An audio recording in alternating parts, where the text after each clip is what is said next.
পশ্চিমবঙ্গ সরকারের যুবসাথী প্রকল্প নিয়ে আমাকে জিজ্ঞেস করছিল আমাদের কয়েকজন ছাত্রছাত্রী যে স্যার এটা তো এক ধরনের ভিক্ষা, এটা অ্যাপ্লাই করাটা ঠিক হবে না ইত্যাদি।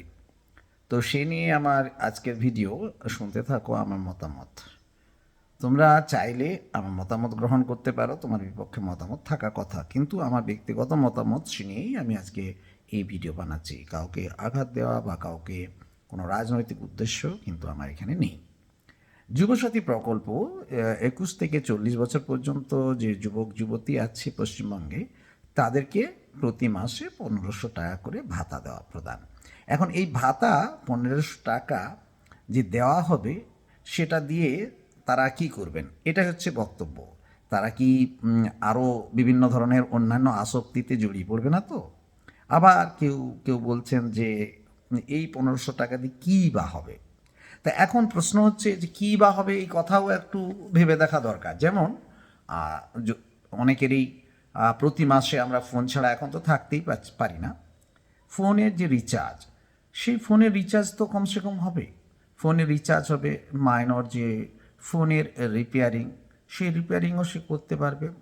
বন্ধুদের সঙ্গে কোথাও আড্ডা দিয়ে যদি আমাদের রেস্টুরেন্টের খরচ আমাদের প্রয়োজন হয়, আমার হঠাৎ করে যদি কোনো খাবার খেতে ইচ্ছে করে, তাহলে সেটা আমি খেতে পারবো। আবার যদি ফর্ম ফিল আপ হচ্ছে কোথাও, কোনো ফর্ম ফিল আপের ক্ষেত্রে আমাদের টাকা লাগছে, তাহলে সেই টাকা আমি এখান থেকে দিতে পারবো। আবার কোথাও আমরা চাইলে, যদি আমাদের মনে হয় যে কোথাও আমরা যদি গাড়িতে পেট্রোলের খরচ দিয়ে আমরা হায়ার করে যেতে চাই, বা আমাদের নিজেদের গাড়ি আছে, সেই গাড়িতে আমি পেট্রোলের খরচ সেটা আমি বহন করতে পারবো।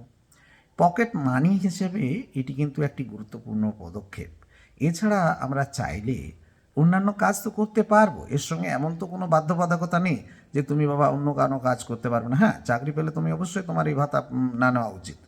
আবার তুমি অন্যান্য ছোটোখাটো কাজ করলে তোমার না নেওয়ার তো কোনো কথা নয়, এখানে তুমি নেবে না কেন, এটা তোমাকে একটা হেল্প হবে।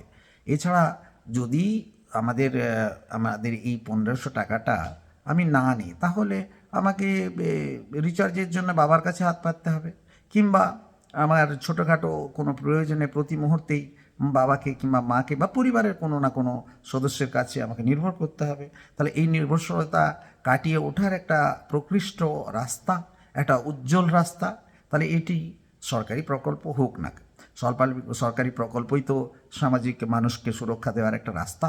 তাহলে এটা help, it's a kind of help, humanitarian help. আচ্ছা, আমি ধরেই নিলাম যদি তোমার কোনো প্রয়োজন না লাগে, তাও আমি তোমাদের বলবো, এবং সেটি সব থেকে গুরুত্বপূর্ণ বন্ধু, সেটি হলো যদি তোমার কোনো কাজে না লাগে, তুমি ওই 1500 টাকা ভাই শিপ করে দিও, একটা শেয়ার মার্কেটে রেখে দিও। 10 বছর পর এটি তোমাকে প্রচুর পরিমাণে ডিভিডেন্ড দেবে। এ আমার কথা এবং অক্ষর অক্ষরে মিলবে, মেনে নিও। যদি কাজে না লাগে তুমি ওটা রেখে দিও, ওটা সিপ হিসেবে রেখে দিও। তবে কোনো সেভিং ব্যাংকে সেটি ফেলে রেখো না, সেটিকে সিস্টেমেটিক ইনভেস্টমেন্ট প্ল্যান, সেটা শেয়ার মার্কেটেই হোক বা মিউচুয়াল ফান্ডেই হোক, রেখে দিও। দেখো তোমার এই 1500 টাকাও তোমাকে কিন্তু একটা বড় ডিভিডেন্ড দেবে, তোমার জীবনকে সুন্দর করতে পারবে। ধন্যবাদ ভাই।